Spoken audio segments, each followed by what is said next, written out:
प्रिय विद्यार्थियों, आप सब कैसे हो। भगवान से प्रार्थना करता हूँ कि आप स्वस्थ और खुश रहें, आपका भविष्य उज्जवल हो, समय का सदुपयोग करें। बच्चों, आज जन्माष्टमी विषय पर चर्चा करना है। तो जन्माष्टमी हिंदुओं का धार्मिक त्यौहार है। भगवान कृष्ण का जन्म हुआ था। कब हुआ था? भादो महीने में कृष्ण पक्ष की अष्टमी की आधी रात को भगवान श्री कृष्ण का जन्म हुआ था। उसी की याद में यह त्यौहार मनाया जाता है। तो जन्माष्टमी के दिन हम सभी व्रत रखते हैं और भगवान कृष्ण का जन्म की याद करते हैं। भादो महीने में कृष्ण पक्ष की, बच्चों दो पक्ष होते हैं, कृष्ण पक्ष और शुक्ल पक्ष। तो भादो महीने में कृष्ण पक्ष की अष्टमी की आधी रात को जन्म हुआ था। कारागार में जन्म हुआ था। तो उसकी याद में हर साल हम जन्माष्टमी मनाते हैं, पूजा पाठ करते हैं, मंदिरों को सजाते हैं। इस दिन श्री कृष्ण के मंदिरों में बड़ी धूमधाम रहती है। लोग बड़े उत्साह से श्री कृष्ण जन्म के उत्सव की तैयारियां करते हैं। लोग मंदिरों को सजाते हैं, वे भजन कीर्तन करते हैं। श्री कृष्ण गोविंद हरे मुरारे की धुन चारों ओर गूंज उठती है।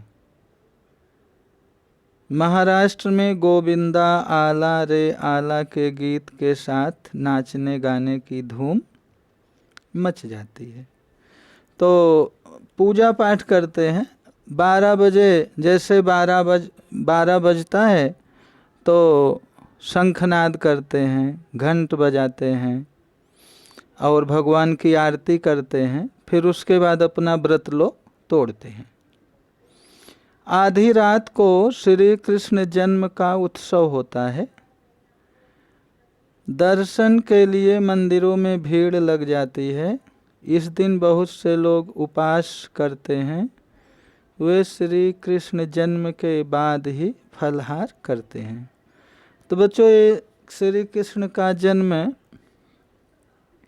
जेल में हुआ था। जैसे आपको विदित होगा कि देवकी और वसुदेव को कंस ने कारागार में डाल दिया था। कारागार में इसलिए डाल दिया था कि आकाशवाणी हुई थी कि देवकी की 8वीं संतान जो है कंस का वध करेगा।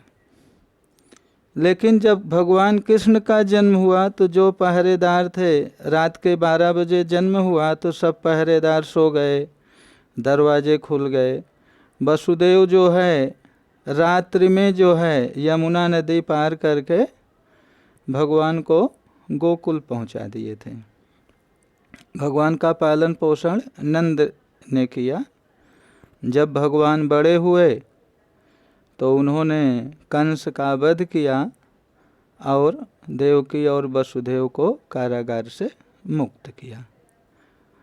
तो जब भी पृथ्वी पर अन्याय बढ़ता है, अधर्म बढ़ता है, तो भगवान का अवतरण होता है, भगवान जन्म लेते हैं। तो जन्माष्टमी का त्यौहार हम सभी बहुत धूमधाम से मनाते हैं। श्री कृष्ण जन्म की खुशी में दूसरे दिन नंद महोत्सव मनाया जाता है। इस दिन लोग कहते हैं, नंद घर आनंद भयो, जय कन्हैया लाल की। जैसे अभी हमने बताया कि भगवान कृष्ण का पालन पोषण नंद के यहाँ हुआ था। नंद जो है वसुदेव के मित्र थे। श्री कृष्ण ने गीता में दुनिया को कर्म करने का संदेश दिया था। जैसे महाभारत का जब युद्ध हुआ तो भगवान कृष्ण जो है अर्जुन के सारथी बने थे, और जब अर्जुन को मोह हो गया कि हम अपनों से युद्ध कर रहे हैं, हम युद्ध नहीं करेंगे, तो भगवान ने गीता का उपदेश दिया। तब उनका मोह जाकर दूर हुआ। भगवान ने कहा कि आप अपना कर्म करो, फल की इच्छा त्यागो, छोड़ो। हमें भी जन्माष्टमी के पवित्र दिन अच्छे कर्म करने का निश्चय करना चाहिए। तो जैसे बच्चों कोई भी त्यौहार मनाया जाता है तो हम आप बड़े धूमधाम से मनाते हैं, लेकिन जैसे जन्माष्टमी का त्यौहार मनाते हैं तो भगवान कृष्ण के गुणों को जो है अपने जीवन में उतारना चाहिए। अगर अपने जीवन में भगवान कृष्ण के गुण को उतारते हैं तो समझिए कि अच्छे से त्यौहार मना रहे हैं। तो होमवर्क में जन्माष्टमी विषय पर निबंध लिखो, याद करो। Thank you.